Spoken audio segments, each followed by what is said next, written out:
High বন্ধুরা, নন্তুস কিচেনে তোমাদের স্বাগত।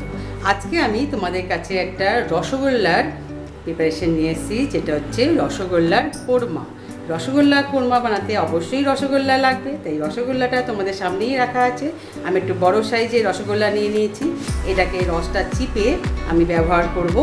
তো প্রথমেই তোমরা দেখো আমি এবারে কি করতে চলেছি। দেখো আমি এখানে একটা কড়াই বসিয়ে দিলাম, তার মধ্যে আমি একটু রিফাইন সাদা তেল ব্যবহার করছি। এখানে দেখো 2 চামচ মানে 2 টিস্পুন তেল আমি এখানে ব্যবহার করেছি। তেলটা গরম হওয়া পর্যন্ত আমাকে একটু ওয়েট করতে হবে।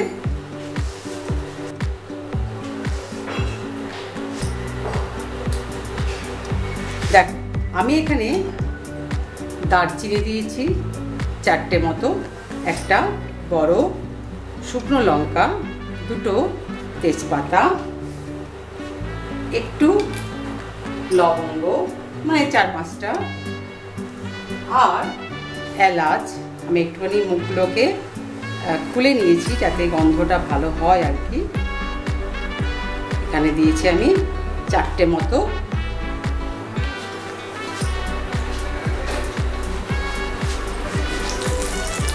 এই গোটা গরম মশলাটা ফোড়নটা হয়ে গেলে এর মধ্যে একে একে আমি জিনিসগুলো দিতে থাকি। এখানে দেখো আমি একটা পেস্ট বানিয়ে রেখেছি। এটা হচ্ছে একটা বড় সাইজের টমেটো, 2টো কাঁচা লঙ্কা আর 4-5 টুকরো আদা একসাথে আমি একটা পেস্ট করে রেখেছি। এখানে আছে চারমগজ আর হচ্ছে কাজু বাদাম পেস্ট। দেখো আমার এখানে ফোড়নটা যথারীতি হয়ে গেছে। আমি এখানে পেস্টটা এখানে দিই।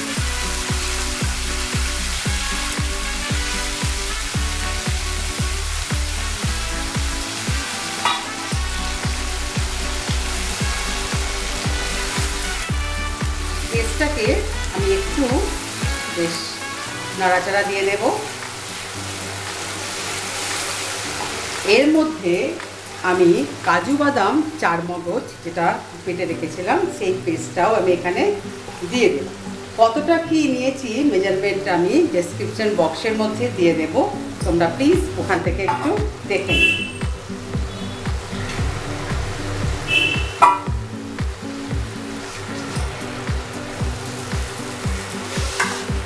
প্রথমে দেব স্বাদ মতো নুন। নুনটা তোমরা একটু চেখে দেখে নেবে। কাশ্মীরি লঙ্কার গুঁড়ো, এটা হচ্ছে ছোটো চামচের 1 চামচ। হলুদের গুঁড়ো খুবই সামান্য, মানে একদম 1/2 টিস্পুন। আর দেব জিরে, এটা আমি দিচ্ছি প্রায় 2 চামচের মতো। এই মশলাগুলো দিয়ে আমি ভালো করে এটাকে আবার আরও একবার মিশিয়ে নেব। এবারে এই মশলাটাকে আমি একটু কষিয়ে নেব যাতে সব কাঁচা যে গন্ধগুলো আছে সেগুলো চলে যাবে। সেই জন্য আমি একটু জল অ্যাড করলাম, মানে মশলার বাটিটাকে ধুয়ে যে জলটা সেই জলটা এখানে অ্যাড করছি। তো আমি এখানে এবারে এটা ছেড়ে দিচ্ছি, এটাকে আমি হতে দেব জাস্ট মশলাটা একটু কষানো পর্যন্ত। দেখো আমি এখানে মিষ্টিটা অ্যাড করব। যেহেতু রসগোল্লার এটা কোরমা হচ্ছে, তো আমি এখানে মিষ্টিটা খুব বেশি দেব না। রসগোল্লাটা এমনি অলরেডি মিষ্টি থাকে, ওখানে আমি 1/2 চামচের মতো মিষ্টি অ্যাড করেছি। এবারে এটাকে আমি ভালো করে কষিয়ে নিলাম। মশলাটা তেল অলরেডি ছাড়তে শুরু করে দিয়েছে। আমি এখানে বাটি ধোয়া যে জলটা ছিল সেটা আমি এখানে ব্যবহার করলাম, দিয়ে এটাকে আরেকটু আমি শুকনো করব। দেখো আমার এখানে যথারীতি ফুটে গেছে। এর মধ্যে আমি একটু দিয়ে দেব বেরেস্তা, মানে পেঁয়াজ ভাজা করে রেখেছিলাম, কিছুটা ডেকোরেশনের জন্য রেখে দিয়েছি। তো একটু সামান্য এর সাথে মিক্স করলাম। এবার দেব আমি গরম মশলা পাউডার আর দেব ঘি। যেহেতু কোরমা হচ্ছে সেহেতু একটু ঘি ব্যবহার করতেই হবে। তোমরা স্বাস্থ্য সচেতন যদি হও তো অল্প একটু ঘি কিন্তু দিতেই হবে। আচ্ছা, এবারে আমি যেটা দেবো মেন যেটা আমার রসগোল্লা, আমি কিন্তু এটাকে জাস্ট চিপে রসটা আমি চিপে নিয়েছি আর কিচ্ছু করিনি। এই রসগোল্লাগুলো আমি এবার এখানে দিয়ে দেবো।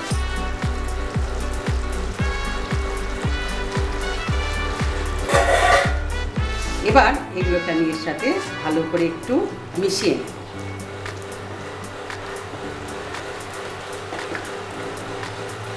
গ্রেভির সাথে ভালো করে মিশিয়ে নেব। রসগোল্লা জলে ফেলে দেওয়া এ করা কিচ্ছু করতে হবে না, জাস্ট হাতে করে চিপে রসটা হালকা করে চিপবে, খুব বেশি গায়ের জোরে চিপবে না, তাহলে ভেঙে যেতে পারে। তো আস্তে করে চিপে রসটা বের করে নেবে। সেই রসগোল্লাটাই আবার এখানে দিয়ে তুমি রান্না করে দেবে। দেখো আমার রসগোল্লার কোরমা রেডি। তাহলে বন্ধুরা তোমরা অবশ্যই আমাকে একটা ছোট্ট করে লাইক আর কমেন্ট দিয়ে জানিও কেমন লাগলো তোমাদের। যারা এখনও পর্যন্ত চ্যানেলটি সাবস্ক্রাইব করতে পারোনি প্লিজ চ্যানেলটি সাবস্ক্রাইব করো, পাশে বেল আইকনটা হচ্ছে অবশ্যই ক্লিক করতে ভুলো না, তাহলে এরকম সুন্দর সুন্দর রেসিপি সবার আগে তোমাদের সামনে পৌঁছে যাবে। ঠিক আছে বন্ধুরা, তো আজকের মতো তাহলে বিদায় নিচ্ছি, ফিরে আসছি আবার একটা ভালো রান্না নিয়ে। তো আজকের মতো টাটা।